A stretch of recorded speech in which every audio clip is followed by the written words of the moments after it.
Hoy vamos a adentrarnos en un caso verdaderamente aterrador. Si quieres apoyar este canal, no olvides suscribirte y mantenerte activo. Eso me ayuda muchísimo, y de verdad te lo agradezco. Ahora sí, comencemos. Dicen que la venganza es un plato que se sirve frío, y cuando finalmente llega, suele hacerlo en el momento menos esperado, porque no es un acto impulsivo. Es algo calculado, meticuloso, diseñado para causar el mayor dolor posible. Pero, ¿qué pasa cuando la venganza nace de algo tan bajo como el orgullo herido de un hombre controlador? ¿Un hombre incapaz de aceptar que perdió a la mujer que solía tratar como su propiedad? En muchas partes de América Latina, la violencia de género es una realidad cruel y persistente. Pero el caso de Magdalena Aguilar Romero no solo estremeció a México. Su historia recorrió los medios de comunicación del mundo entero. Magdalena era una joven llena de vida, con un futuro prometedor. Una mujer que suplicó ayuda en repetidas ocasiones. Buscó protección de su exesposo, un hombre con un historial violento y una personalidad dominante. A pesar de sus constantes llamados a auxilio, las autoridades guardaron silencio. Y las consecuencias de esa indiferencia fueron tan escalofriantes que parecen sacadas de una película de terror. Magdalena Aguilar Romero, o simplemente Magda, quien después adoptó el apellido Archinga al casarse, nació el 18 de noviembre de 1990 en Taxco de Alarcón, un antiguo pueblo minero en el estado de Guerrero, al suroeste de México. Era la menor de 3 hermanos y la única hija de María de los Ángeles Romero y Diego Aguilar. Su padre trabajaba en una de las minas de plata locales. Un trabajo extenuante, peligroso, con graves riesgos para la salud, pero que les permitía mantenerse con cierta estabilidad. María, su madre, se dedicaba por completo al hogar. Crió a sus hijos con entrega y amor, y logró que el hogar funcionara como un reloj. Gracias al ingreso fijo de Diego, la familia nunca pasó necesidad. No eran ricos, pero vivían bien. Su casa era amplia, cómoda, y sus hijos pudieron asistir a buenas escuelas. Tenían acceso a actividades deportivas, culturales, y hasta lograron comprar su primer auto a mediados de los años 90. Como la única hija, Magdalena era el corazón de la familia. Sus padres y hermanos mayores la protegían, la consentían, era su orgullo. Desde pequeña se mostró inteligente, sociable, amable y muy abierta con los demás. Se destacaba en la escuela, en deportes, en baile, y siempre estaba rodeada de amigos. Sus maestros la describían como una joven brillante, ambiciosa y con muchísimo potencial. Durante la secundaria, Magdalena desarrolló un gran interés por la biología y la anatomía. En un principio soñaba con ser cardióloga, pero ya en la preparatoria, su atención se volcó hacia la nutrición, los hábitos alimenticios y el bienestar físico. Quería dedicar su vida a ayudar a personas con problemas de salud relacionados con la alimentación. Cuando compartió sus planes con su familia, todos la apoyaron sin reservas. Era una alumna dedicada, y no tuvo dificultad alguna para ingresar a una de las mejores universidades del país para estudiar nutrición. Las materias se le daban de forma natural. Desde el principio supo que ese era su camino. Estaba decidida a convertirse en una verdadera experta. En lugar de mudarse a las residencias estudiantiles, Magdalena eligió seguir viviendo en casa. Viajaba todos los días en autobús hasta la universidad, un trayecto que le tomaba casi 1 hora de ida y otra de vuelta. Aún así, continuó con sus clases de danza y sus actividades deportivas. Su vida giraba en torno a los estudios. No tenía tiempo, ni interés, en una vida amorosa, pero todo cambió en 2011. Ese año, Magdalena, con apenas 20 años, conoció a César Gómez Archinga, un hombre de 35, también originario de Taxco de Alarcón. César era un empresario exitoso. Tenía un bar muy conocido en el barrio, un lugar donde la gente se reunía después del trabajo para relajarse, convivir y disfrutar de lo que muchos decían que era la mejor cerveza de la zona.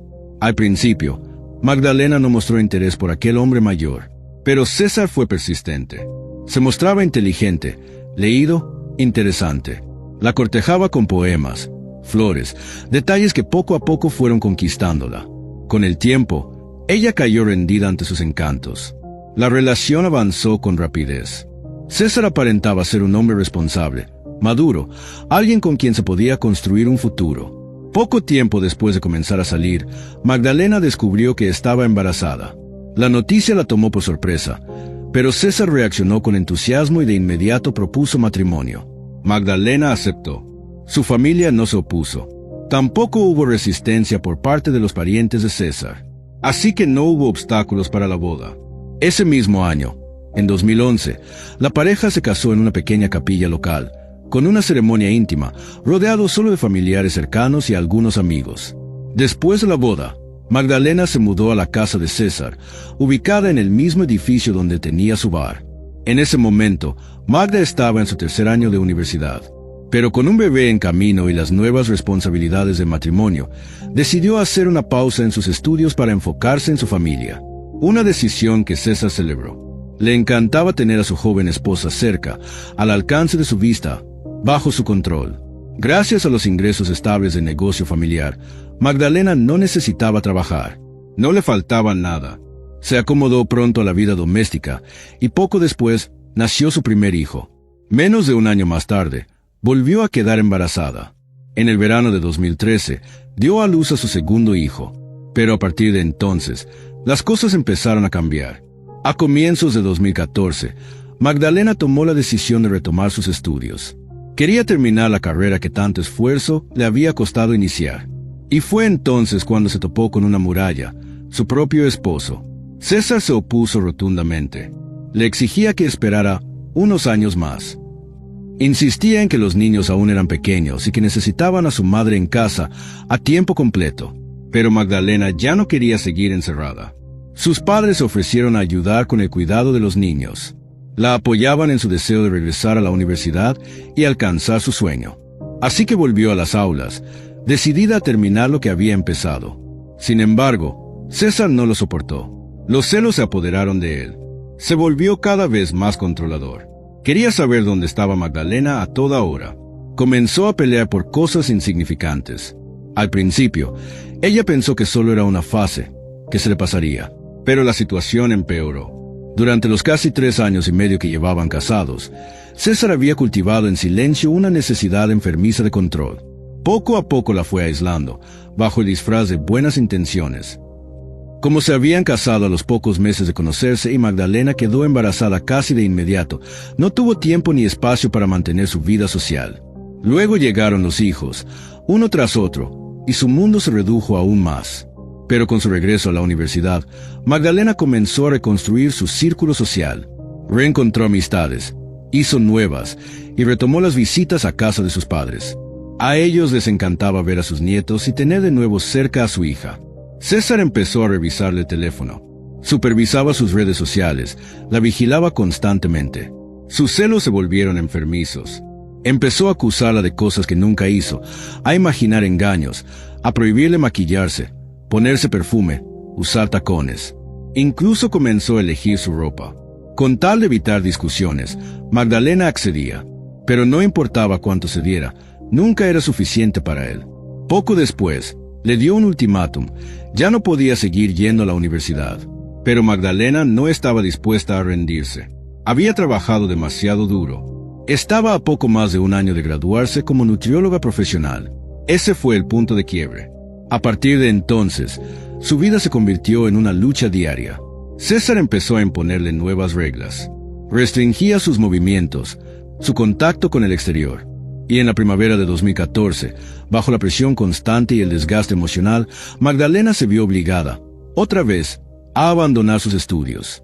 Dejó de hablar con sus amigas. Se distanció de sus propios familiares. Apenas salía de la casa. Y poco a poco, incluso dejó de visitar a sus padres. María y Diego Romero, sus padres, comenzaron a preocuparse cuando Magdalena no asistió a una celebración familiar. Era un evento que jamás se perdía. Su excusa fue vaga. Dijo que tenía mucho trabajo en casa. Un mes después, faltó al cumpleaños de su abuela y también al aniversario de bodas de sus padres. Durante las llamadas telefónicas, su voz ya no sonaba igual. Respondía en monosílabos, evitaba preguntas directas, como si alguien estuviera detrás, escuchando. La joven alegre, llena de vida, había desaparecido. En su lugar quedaba una sombra, una mujer distante, ausente. Dejó de permitir visitas. Cada vez que alguien quería verla, ponía alguna excusa. Hasta que un día, su hermano mayor, Raúl, decidió presentarse sin avisar. Lo que encontró lo dejó helado. Magdalena era apenas una versión desvanecida de sí misma. Estaba visiblemente delgada, con la mirada perdida y el rostro marcado por el miedo. Ya no se cuidaba. Saltaba ante cualquier ruido. No era la mujer que él conocía. César le había quitado el teléfono. Solo le permitía hacer llamadas si él estaba presente. Su control era total. Y frente a sus hijos, ya comenzaba a mostrar una actitud violenta. Raúl, profundamente alarmado, le ofreció llevarla de vuelta a casa de sus padres. Pero Magdalena se negó. Le dijo que lo resolvería por su cuenta. Raúl no se quedó callado. Le contó todo a sus padres. Juntos, comenzaron a trazar un plan para ayudarla, pero ni siquiera podían hablar con ella con libertad. César siempre estaba cerca, siempre vigilando, como si Magdalena fuera un objeto que le pertenecía. Y él no pensaba soltarla. En agosto de 2014, tras otro episodio de violencia, Magdalena llegó al límite. Esperó a que César saliera de la casa para hacer un mandado. En cuanto estuvo sola, contactó en secreto a su hermano Raúl y le pidió ayuda para escapar. No hubo tiempo para empacar mucho. Tomó solo lo esencial, algunos documentos, ropa y a sus hijos. Salió por la puerta trasera, evitando cruzarse con la madre de César, que vivía con ellos y que, a pesar de ser testigo de maltrato, siempre defendió a su hijo. Raúl llegó de inmediato. Subió a Magdalena y a los niños al auto y los llevó directo a casa de sus padres. Tal como se temía, César estalló en furia al descubrir que su esposa se había ido y que además había llevado a los hijos. No tardó en presentarse en casa de los Romero, exigiendo que Magdalena regresara con él. Pero su suegro y los hermanos de ella lo enfrentaron en la entrada. Le advirtieron que si no se iba de inmediato, llamarían a emergencias. César se marchó, furioso, pero no se dio por vencido. Los meses que siguieron fueron una pesadilla viviente.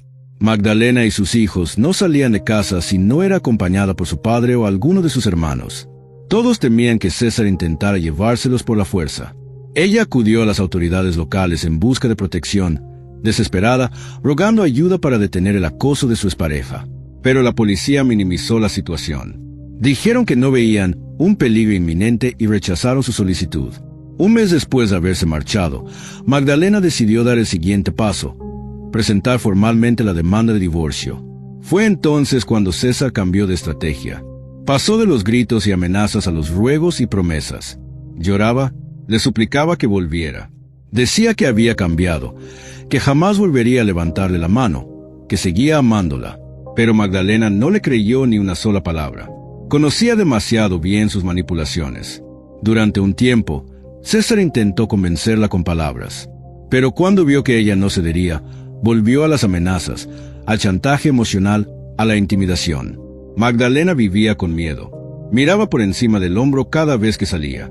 Temía que él apareciera en cualquier momento. Fue 2 veces más a la policía, buscando una orden de restricción. Otra vez la rechazaron. Le dijeron que no había indicios reales de peligro. A principios de 2015, el divorcio se hizo oficial. El juez determinó que los hijos vivirían con Magdalena, pero que César conservaría derechos de visita, incluyendo fines de semana y días festivos. Parecía que, finalmente, César se había resignado. Dejó de insistir, dejó de acosarla. Magdalena volvió a respirar. Pudo retomar sus estudios y, esta vez, los terminó. Se graduó como nutrióloga y consiguió empleo en una clínica privada. Poco a poco, empezó a recuperar su vida. Estaba rodeada de familia, de amigos, con un futuro por delante. Empezó a soñar de nuevo. Pasaron casi 3 años desde el divorcio. César ya no se metía en su vida. Cumplía con el acuerdo de visitas y entregas. A veces, Magdalena iba a su casa a recoger a los niños, pero jamás lo hacía sola. Siempre iba acompañada por su padre o uno de sus hermanos. Aunque él intentaba mostrarse amable, ella nunca bajó la guardia. No podía.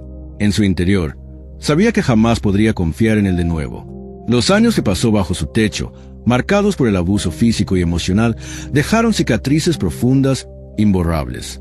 El 13 de enero de 2018, como era costumbre, los niños estaban con su padre. Ese mismo día, toda la familia Romero planeaba asistir a una misa en memoria de un familiar fallecido. Magdalena avisó a su madre que llegaría un poco más tarde.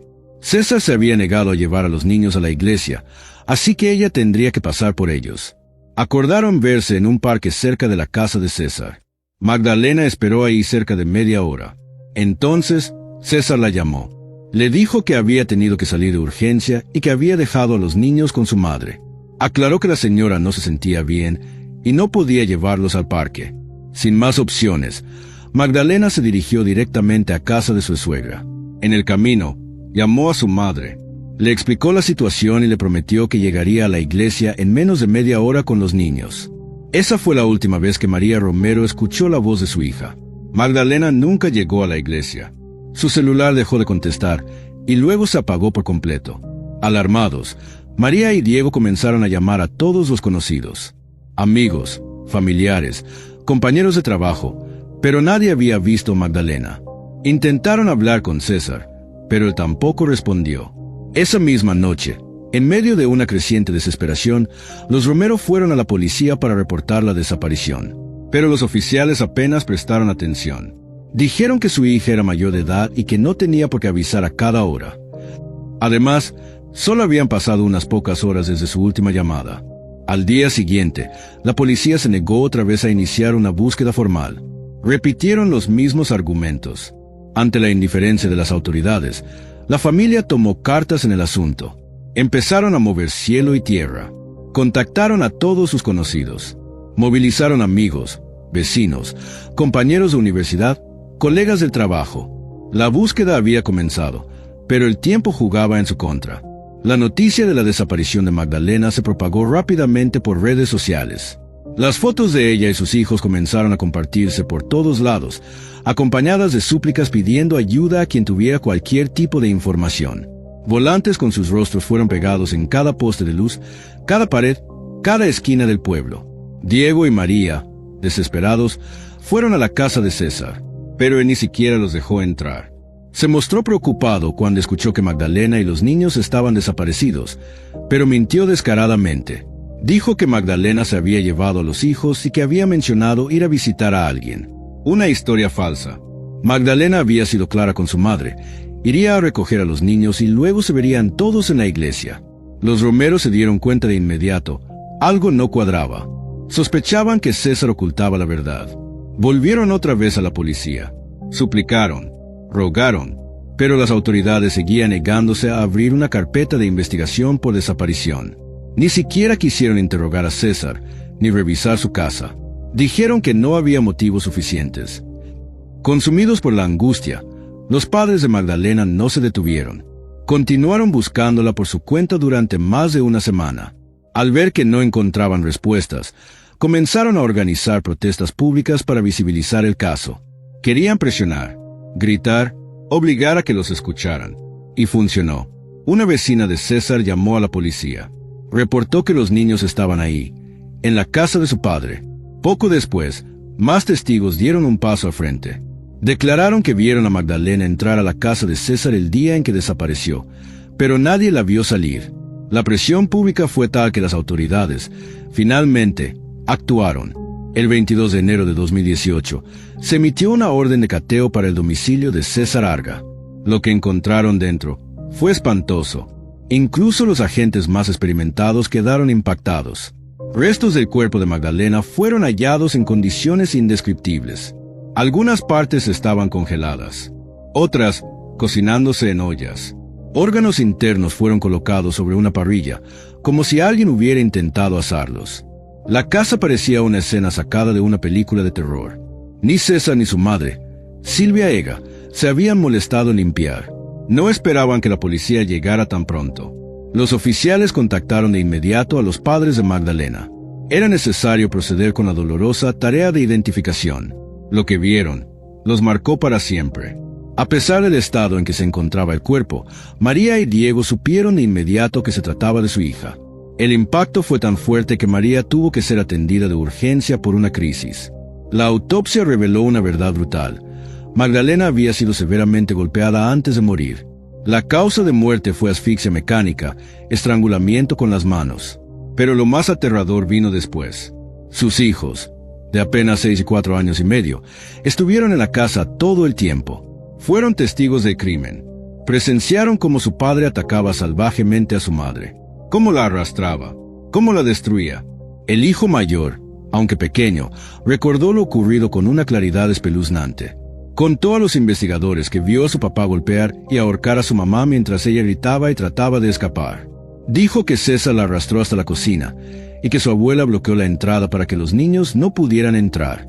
Pero él desobedeció, espió, y lo que vio lo marcaría para siempre.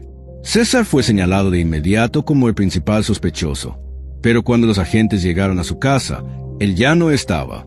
Solo encontraron a Silvia Ega y a los niños.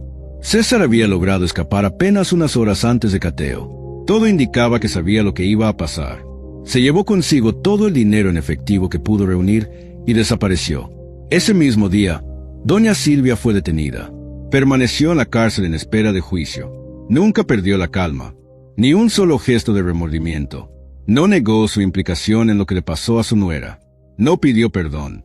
Llevaba años sabiendo cómo su hijo trataba a Magdalena, y siempre lo justificó, lo defendió, lo encubrió.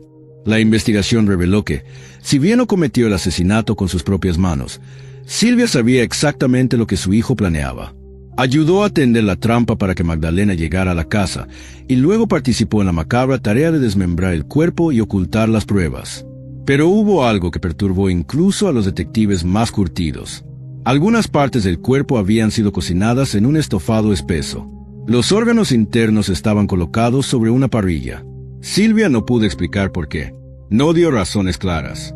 Se manejaron dos teorías, que intentaban alimentar a los 5 perros de la familia con los restos, o algo todavía más retorcido, que planeaban servir la carne humana en su local de comida. Durante el juicio, los nietos de Silvia testificaron en su contra. Contaron lo que vivieron, lo que vieron. El mayor, entre lágrimas, describió cómo vio manos hirviendo en una olla y la cabeza de su madre dentro del congelador. El trauma fue profundo. Les tomó meses de terapia empezar a sanar.